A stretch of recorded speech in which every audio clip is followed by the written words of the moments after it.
Americans spent thousands of dollars, flew across the country, bought gifts, wore uncomfortable shoes, and sat through someone else's love story. And still found a way to file a formal complaint. We're talking a goat crashing a reception, a groom with no nose by cocktail hour, a boat nobody warned was moving, a fog machine that swallowed the bride whole, and a DJ who played YMCA 4 times like it was a religious requirement. 61 real, unhinged, only in America wedding guest complaints that will make you question every invitation you've ever accepted. And if you've ever been to a wedding, drop a comment with your disaster story because I know you have one. Smash that like button so the algorithm blesses this chaos, and subscribe because we do this every week and it only gets worse. 1. A woman complained that the bride walked down the aisle to My Heart Will Go On by Celine Dion. She was furious, not mildly annoyed, genuinely furious. She pulled out her phone during the processional and texted 3 people about it in real time.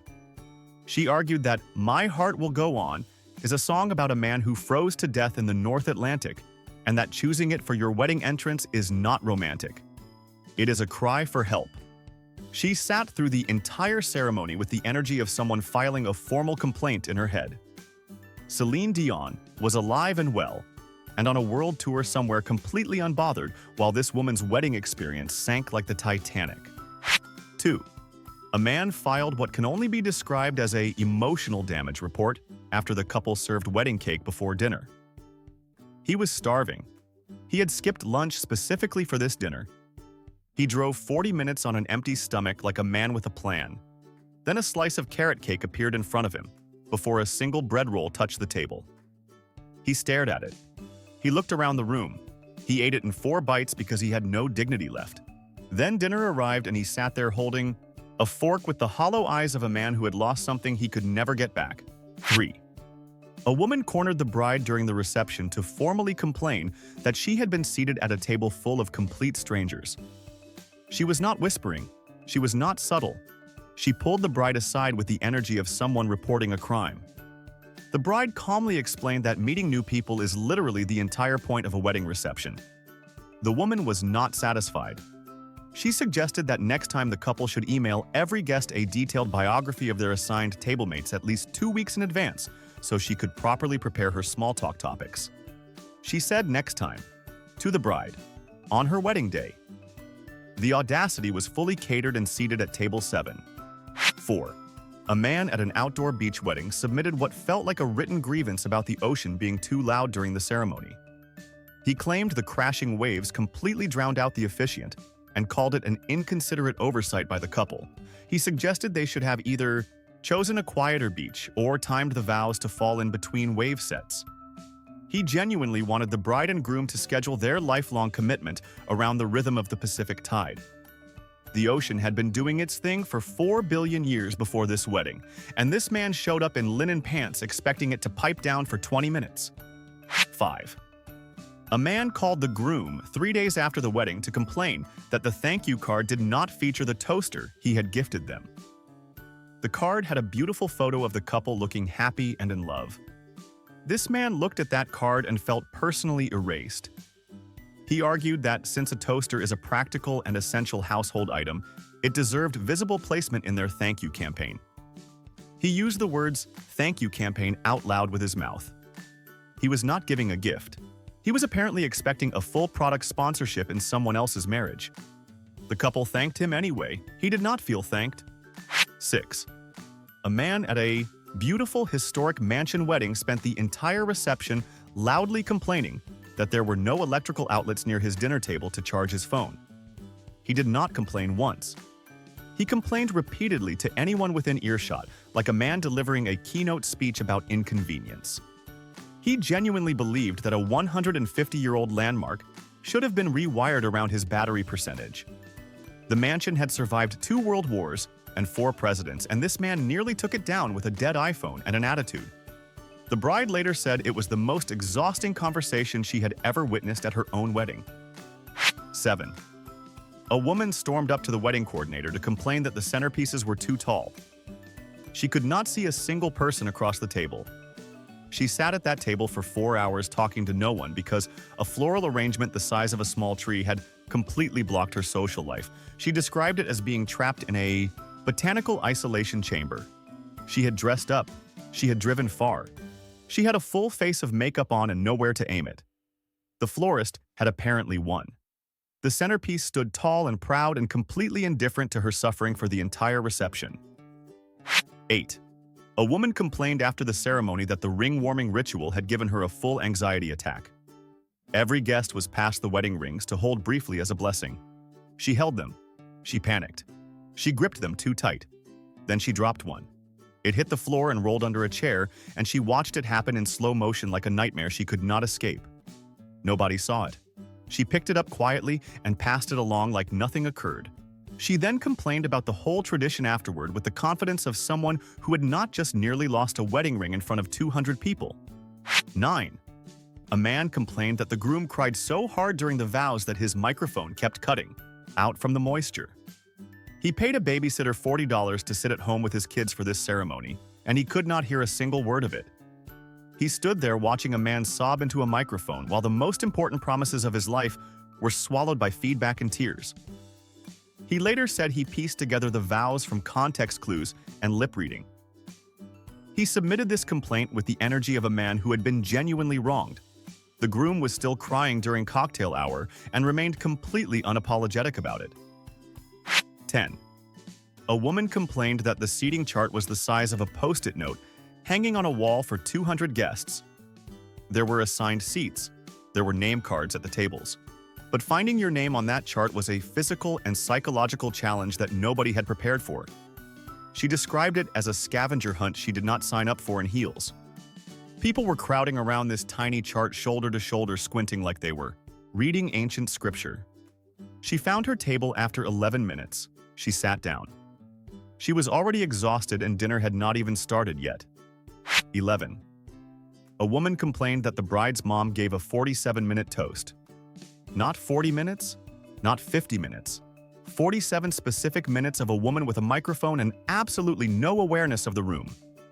The guest timed it on her phone. She had receipts.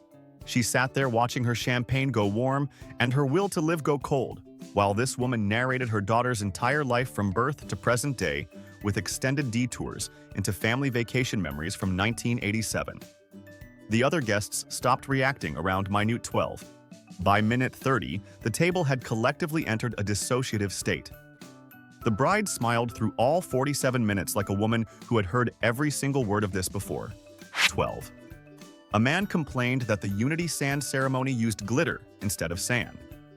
The couple poured their individual colors together into one jar as a symbol of their unbreakable bond. It was beautiful. It was also a biological hazard.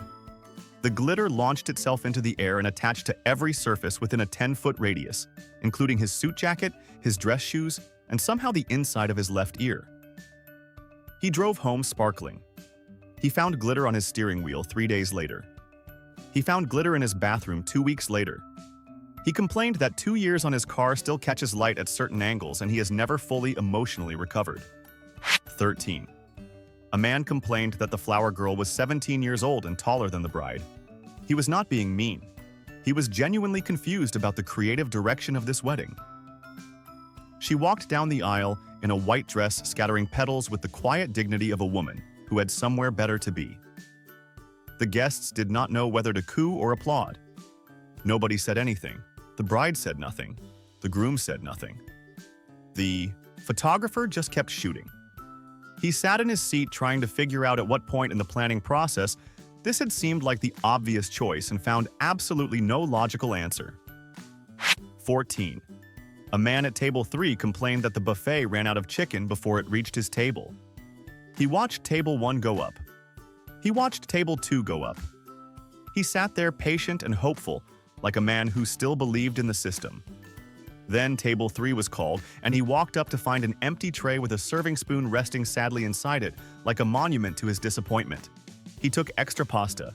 He did not want extra pasta. He sat back down and ate that pasta with the quiet devastation of someone who had been specifically and personally targeted by a catering company.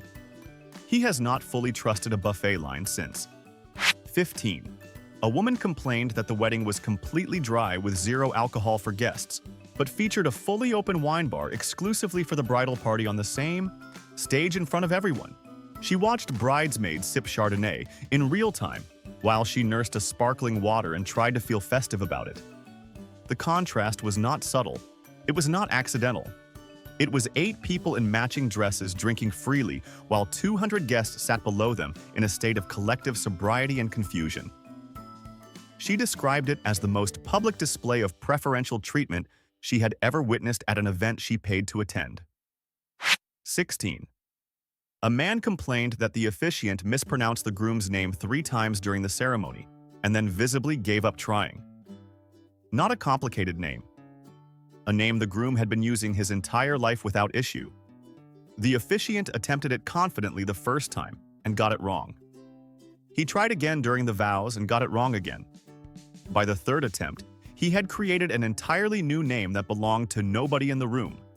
Then he just stopped correcting himself and kept going like nothing had happened. The groom stood at the altar legally becoming someone else while his family sat in the front row too stunned to intervene. 17.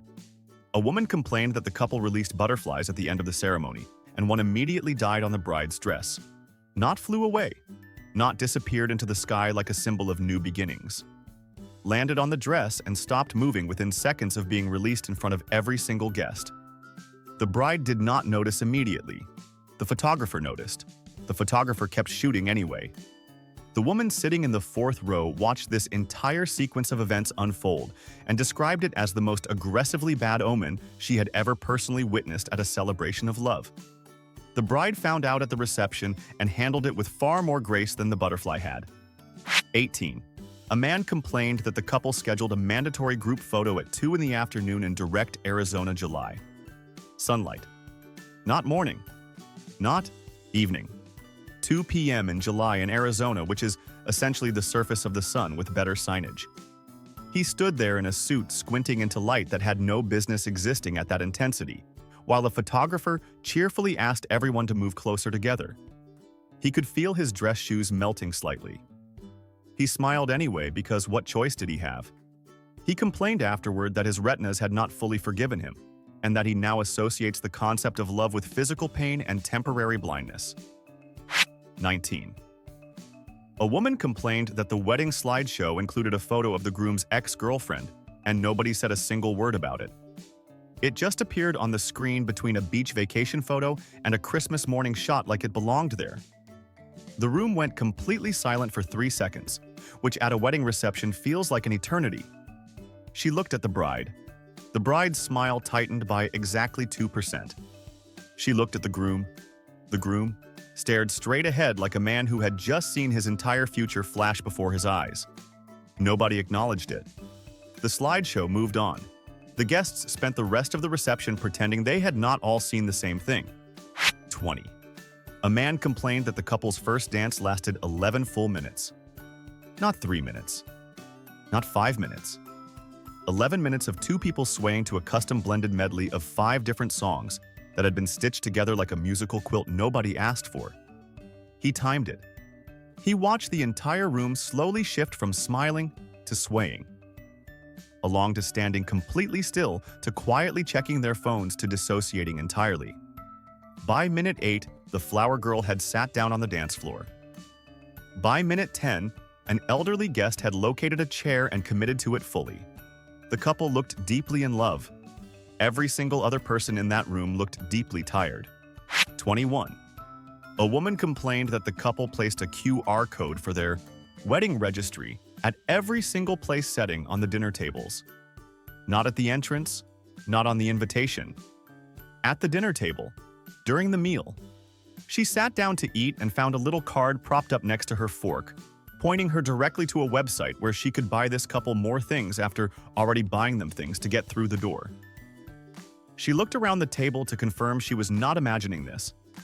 Everyone else was staring at their QR codes with the same expression. She described it as the most aggressive upselling she had ever experienced at an event that was supposed to be about love. 22. A man complained that the photo booth had exactly 1 prop for the entire 3-hour reception. 1 prop. A wooden sign that said, "Love is patient" in cursive letters. That was it. No hats, no glasses, no funny wigs, just a sign delivering a biblical message to every single guest who stepped inside that booth for 180 consecutive minutes. He took his photo holding the sign. The couple behind him held the sign. The elderly aunt held the sign. Everyone held the sign. By hour 2, he said the photo booth had stopped being entertainment and started feeling like a group therapy exercise nobody had consented to attending.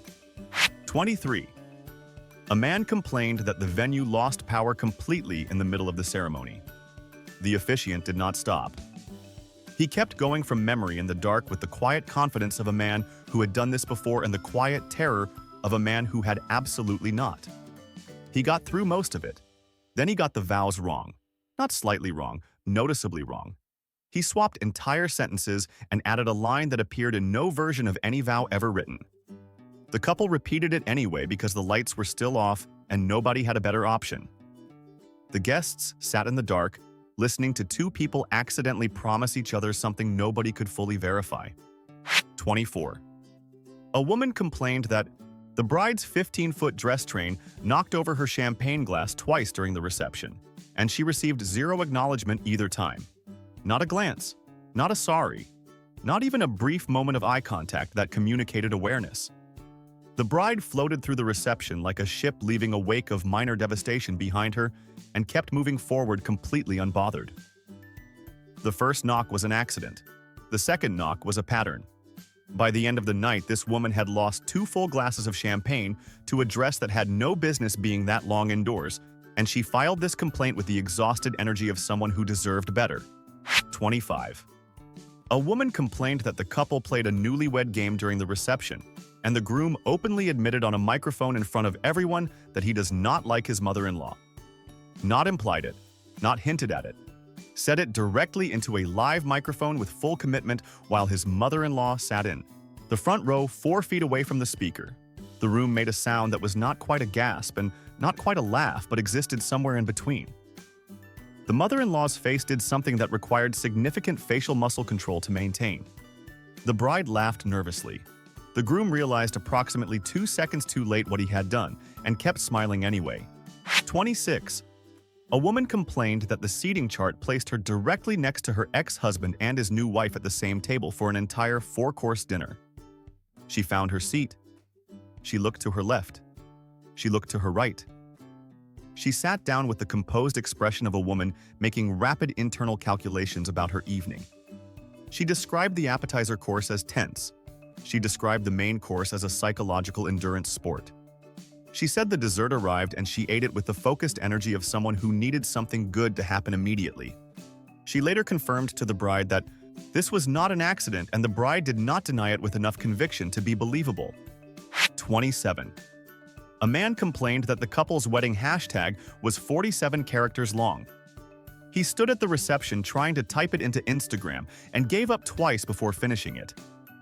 47 characters of combined last names and inside references and a year. And what appeared to be a motivational phrase all jammed together into one unbroken string of text that no human thumb could navigate efficiently in low lighting. He complained that by the time he finished typing the hashtag, the moment he was trying to capture had already passed, and the photo was no longer relevant. He did not post it. He has never posted it. The hashtag exists somewhere on the internet completely alone and completely unvisited. 28. A man complained that after the ceremony, guests were left in a parking lot for 2.5 hours with no food, no drinks, and no explanation while the wedding party took photos somewhere else entirely. He stood outside in his good shoes on asphalt in the sun, watching other guests slowly lose the will to celebrate. Nobody had information. Nobody had snacks. A woman near him tried to start a conversation, and they both ran out of things to say within 4 minutes. He described the parking lot as a holding facility for people who had done nothing wrong. By the time the reception doors opened, he had forgotten why he was there and needed a moment to remember he was at a wedding. 29. A woman complained that the couple's self-written vows included direct references to specific arguments they had actually experienced as a couple, including one about money and one about a family member who was present and named out loud during the ceremony. She sat in her seat watching a private relationship get publicly unpacked in real time like a therapy session with floral arrangements and a string quartet. The guests did not know where to look. The family member who was named looked like they wanted to dissolve into the chair. The couple finished their vows looking deeply relieved. The audience finished them looking like they needed someone to talk to, and possibly a strong drink before the reception had even started. 30. A woman complained that the venue was covered floor to ceiling in real lily arrangements, despite the fact that she had clearly documented her severe lily allergy in the RSVP form, where the couple had specifically asked about dietary and medical considerations. She walked in and knew within 30 seconds. Her eyes started within a minute. She spent the entire ceremony and reception rotating between the exit door and her seat trying to survive an event she had specifically flagged herself as medically incompatible with. She was not dramatic about it initially. She became dramatic about it after the third hour. She filed this complaint with the detailed documentation of someone who had filled out every single field on that RSVP form in good faith and been completely ignored. 31. A man complained that the ring bearer dropped both wedding rings directly into a heating vent during the ceremony. Not near the vent, into the vent. The wedding paused completely while 3 adults in formal wear got on their hands and knees on the altar trying to retrieve them with a phone flashlight and a pen. The ring bearer stood nearby looking unbothered, like a man with no regrets. 20 minutes passed. The guests sat in silence. The rings were eventually recovered. The ceremony resumed. Nobody addressed what had just happened, and everyone pretended the last 20 minutes were completely normal. 32. A man complained that the wedding cake was carrot cake, with absolutely no chocolate alternative available anywhere on the premises. He confirmed this by asking 2 separate staff members. Carrot cake was the only option. He stood at that dessert table staring at it like a man who had been personally wronged by a vegetable. He ate it anyway because he had no leverage. He described the experience as being handed a salad at the finish line of a marathon. He filed this complaint with the unwavering conviction of someone who believes that serving carrot cake at a wedding is a deliberate act against the American people, and he stands by that fully. 33. A man complained that the venue had a strict noise ordinance cutting all music at 9 p.m., but nobody told the live band until they were already mid-set. The band found out from a venue staff member who walked onto the dance floor and unplugged something. The reception had started at 7. The band had a full set list. The guests had just started dancing. The music stopped. The band stood on stage looking confused. The guests stood on the dance floor looking confused. The couple stood at the sweetheart table looking like 2 people who had just discovered a very important detail far too late to do anything useful about it. 34. A woman complained that the grand exit sparkler send-off had no lighters. The couple had purchased sparklers for every single guest. They had a basket. They had a plan. They had absolutely no means of igniting anything. 120 guests stood in a dark parking lot, holding unlit sparklers in complete silence while someone ran back inside to find a lighter. 1 lighter was located. It was passed from person to person down the line like a relay race nobody had trained for. By the time it reached the back, the first sparklers had already burned out. The grand exit happened in phases, and the couple had already left before the last third was even lit. 35. A man complained that the personalized wedding favor he received had the completely wrong name printed on it. Not a spelling error, not a close attempt. Someone else's full first and last name was on his gift like it had been meant for a different guest at a different wedding entirely. He flipped it over hoping for an explanation. There was no explanation. He looked around the table to see if anyone else had noticed. Nobody was checking theirs. He kept it anyway because what else do you do? He still has it. It sits on his shelf with a stranger's name on it, and he thinks about it more than he probably should. 36. A woman complained that the confetti cannon misfired and launched its entire load directly into the wedding cake before a single slice had been cut. The cake was untouched. It was a 4-tier masterpiece. Then a cannon pointed the wrong direction and buried it in confetti in under 2 seconds. The couple turned around and stood there looking at their cake in silence. The caterer looked at the cake. The photographer looked at the cake. Everyone looked at the cake. They cut it anyway and served it with confetti still attached because there was no backup cake, and the evening had to continue regardless of what had just happened to the dessert. 37. A man complained that the bar closed a full hour before the venue did, leaving every guest with 60 minutes of reception remaining, and absolutely nothing to do except sit and stare at the couple. No music had stopped. No food had ended. Just the bar. Gone. He walked up at 9 p.m., ready for another drink, and found a bartender placing bottles into boxes with the energy of someone clocking out of a job they were finished with. He stood there briefly, then walked back to his table and rejoined a group of people who were all now just watching the bride and groom exist in real time with nothing to occupy their hands. 38. A woman complained that her wedding gift was placed in the display-only pile, and she spent 40 minutes watching complete strangers walk past and admire the KitchenAid mixer she had bought. She had spent real money on that mixer. She had researched the color. She had paid for gift wrapping. Now it was sitting on a table as a decorative object while guests pointed at it approvingly like it was an exhibit. She tried to explain to a passing bridesmaid that it was hers. The bridesmaid smiled and moved on. She watched her gift get complimented 7 more times by people who had contributed nothing and felt a specific kind of frustration that has no clean name. 39. A man complained that the couple not only wrote their own vows but also required every guest to read vows back to them from printed cards placed on each chair. He had not rehearsed. He had not been warned. He arrived as a guest and was handed lines to perform. He stumbled through his section quietly while the couple stood at the altar looking genuinely moved by his participation.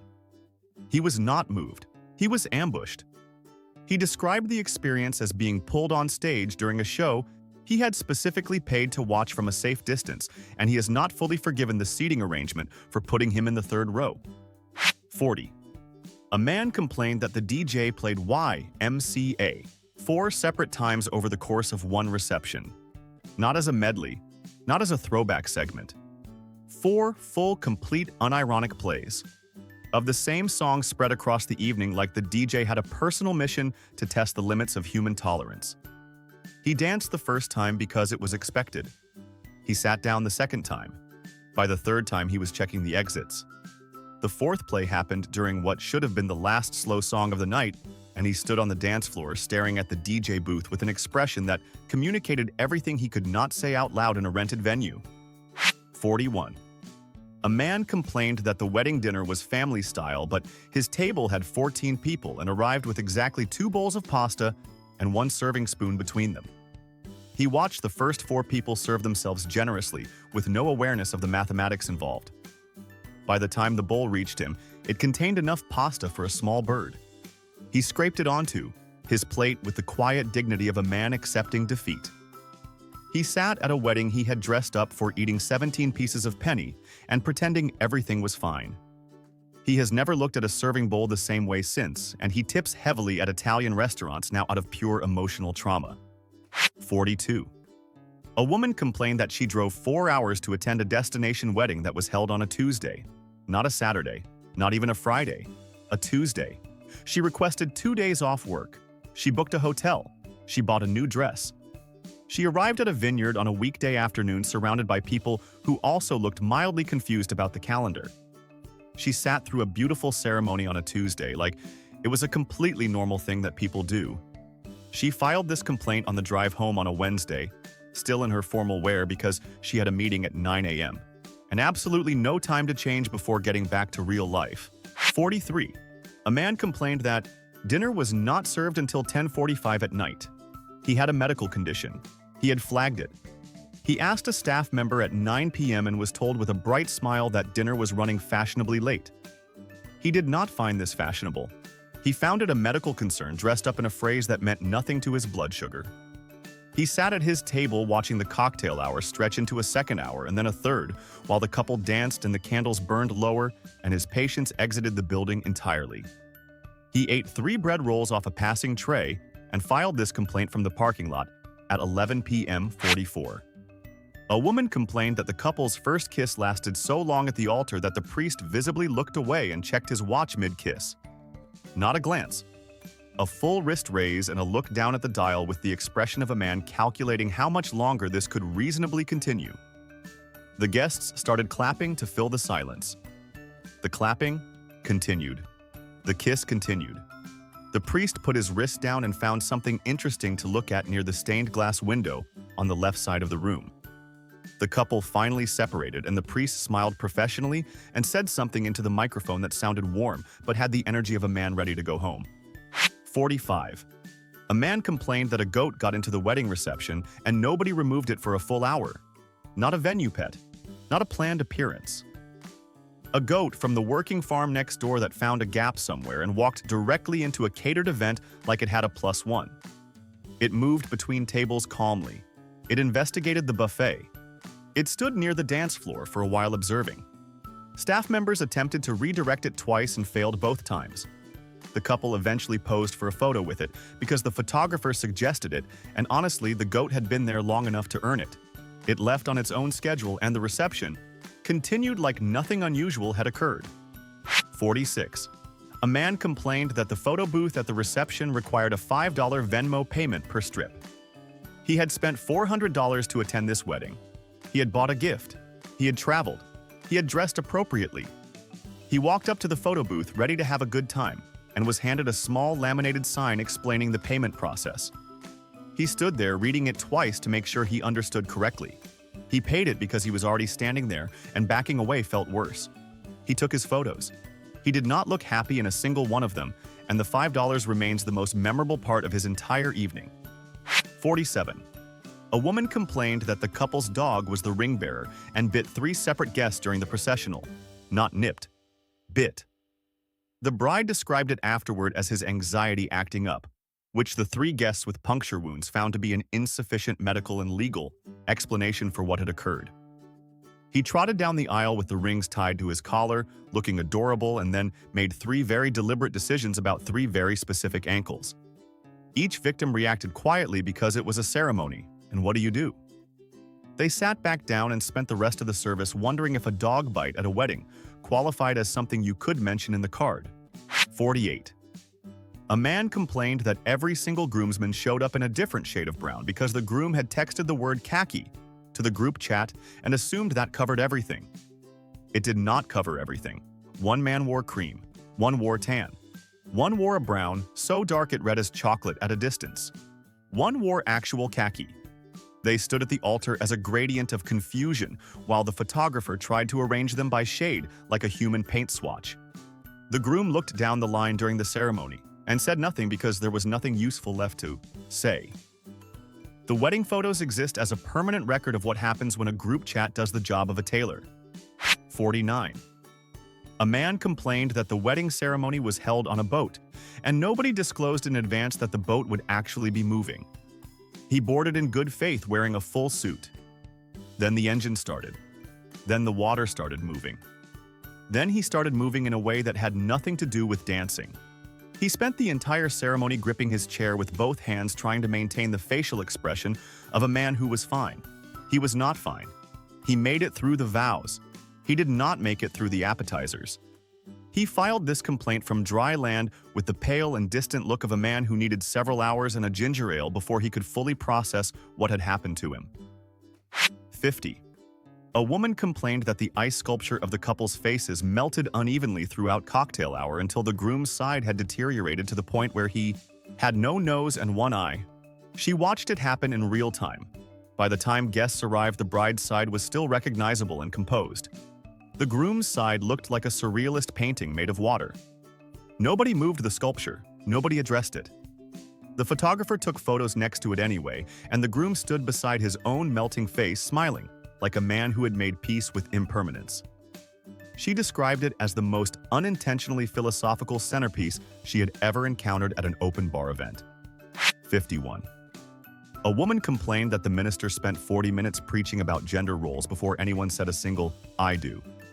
40 minutes. She sat in her seat watching a wedding ceremony slowly become a lecture series with floral arrangements. The couple stood at the altar nodding politely like 2 people who had not fully vetted this man before handing him a microphone and their entire wedding day. By minute 20, the guests had stopped taking notes. emotionally, and started taking them literally.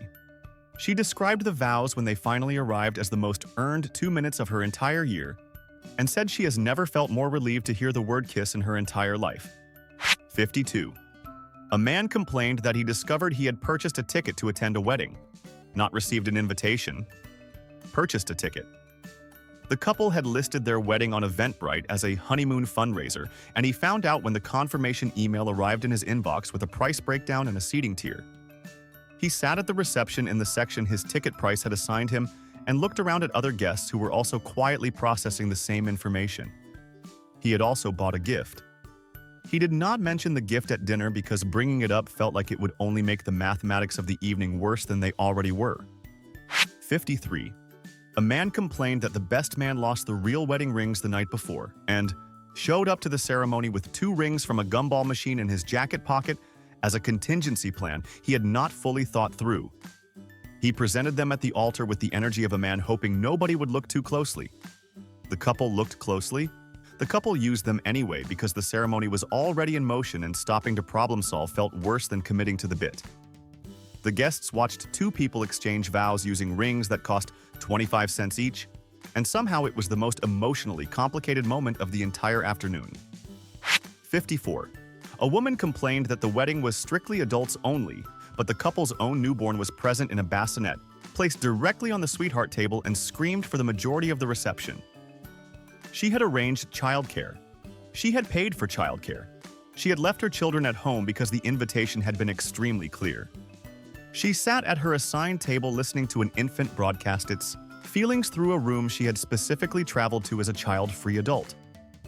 She did not say anything to the couple because the couple was exhausted and also holding a baby at their own wedding, which she admitted was its own consequence significant enough to require no additional comment from her. 55. A woman complained that the dress code required all guests to wear white to celebrate purity, and she was the only person who did not receive the memo. She arrived in a navy blue dress and walked into a sea of white-clad guests who turned to look at her with the synchronized energy of people who all knew something she did not. She found her seat quickly. She sat down quietly. She spent the entire ceremony and reception as the single visual exception in every group photo taken that day. She described the experience as accidentally becoming the most photographed guest at a wedding she had attended specifically to blend in and support someone else. 56. A man complained that the bridal party entrance was soundtracked by the groom's own original rap song, which was 4 minutes long and featured every single one of the 8 bridal party members by name in the lyrics. Each person had to walk out and stand at the altar for the full duration of their verse before the next person entered. He sat in the audience doing the math. 8 people, 4 minutes, individual verses. The last bridesmaid entered at approximately the 3-minute 40-second mark and had 12 seconds of song left to cover the remaining distance to the altar. She power walked the final stretch with the focused energy of a woman trying to land on the beat. 57. A man complained that the venue ran out of chairs during cocktail hour and began bringing in folding lawn chairs from a storage closet to seat the overflow guests. He was handed one. He sat down and immediately discovered that his specific chair had a broken cup holder that spun freely and could not hold anything upright. He balanced his drink on his knee for 20 minutes. He tried the cup holder twice more out of optimism. It failed both times. He sat in a lawn chair at a wedding he had bought new dress shoes for, holding a drink on his leg like a man camping at an event that had specifically advertised itself as a venue. 58. A woman complained that the couple hired a caricature artist as the sole entertainment for the reception, and he drew every single guest with an exaggerated nose regardless of the actual nose situation on their face. She watched guest after guest walk away from his table holding a drawing and doing the same slow look between the paper and their own reflection in their phone camera. Then the bride sat down for her portrait. The artist did what he always did. The bride looked at the drawing. Her smile changed in a specific way that silenced the immediate area. She put the drawing down carefully and walked back to the sweetheart table and did not return to the caricature station for the rest of the evening. 59. A man complained that the reception was fully unplugged with a strict no phones policy, but the photographer spent 3 hours stopping the party mid-moment to restage candid scenes he had missed the first time. No phones for guests. But the photographer could interrupt a conversation, reset the positioning of four people, ask them to laugh again at something that had already stopped being funny, and then reshoot the entire thing as though spontaneity was something you could schedule. He sat at his table phonelessly watching genuine moments get paused, reconstructed, and repeated, while the couple smiled through all of it, believing they were collecting memories and not reruns. 60. A woman complained that the couple presented a Most Traveled Guest award during dinner and gave it to someone who lived 11 miles away. 11 miles. She had flown in from another state. Two other guests had flown internationally. The winner stood up and accepted the award with genuine pride, while the room filled with the specific silence of people doing geography in their heads and arriving at the same answer. Nobody challenged it out loud because it was a wedding, and the moment had already happened. She filed this complaint later with a screenshot of her boarding pass attached as evidence that the award committee had not done their research before going live with the announcement.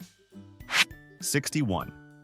A man complained that the grand exit bubble tunnel collapsed into chaos when one guest misread the instructions and arrived with a leaf blower instead of a bubble wand. The couple ran through the tunnel. The leaf blower activated. The bride's veil launched off her head at significant velocity and traveled approximately 30 feet before landing in a bush near the parking lot attendant, who had no context for what he was witnessing. The bride stopped running. She turned around. She looked at the bush. She looked at the guest with the leaf blower. The guest with the leaf blower looked back with the expression of someone who had genuinely tried to be helpful and could not fully explain where things had gone wrong. And there you have it. 61 real complaints from real wedding guests who showed up dressed their best and left emotionally, physically, and in at least 3 cases medically compromised. A goat stayed longer than some relationships. A DJ played YMCA 4 times and felt nothing. A leaf blower attended a wedding uninvited and caused more damage than the open bar. If you watch this entire video, you either survived a wedding exactly like one of these, or you are quietly planning revenge on someone who made you sit at table 3. Drop your most unhinged wedding complaint in the comments right now, because something tells us this list is nowhere near finished. Like this video. Subscribe. And may your future wedding guests complain about absolutely nothing.